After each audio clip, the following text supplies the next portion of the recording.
அனைவருக்கும் வணக்கம். தமிழ்நாட்டிலே இருக்கக்கூடிய சங்கிகள் இந்தியா கூட்டணி உடைந்து விட்டது என்று சொல்லி புலம்பி வந்த சூழ்நிலையில் கழகத் தலைவர் தளபதியார் அவர்கள், தமிழ்நாட்டு முதலமைச்சர் அவர்கள் இந்தியா கூட்டணியை ஒருங்கிணைத்து தொகுதி பங்கீடு மிகவும் சிறப்பாக பிரித்து கொடுத்து வெற்றி கண்டிருக்கின்றார்கள்.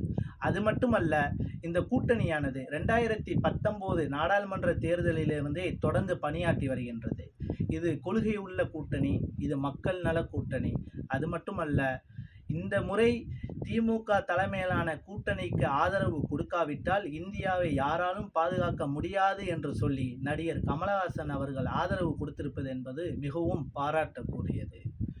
அது மட்டுமல்ல, இந்தியாவிலேயே 10 ஆண்டுகள் பாசிசம் என்கிற இருட்டு சூழ்ந்திருக்கக்கூடிய சூழ்நிலையில் தெற்கிலிருந்து உதயமாகி உதய சூரியன் இந்தியா முழுவதற்கும் வெளிச்சத்தை தர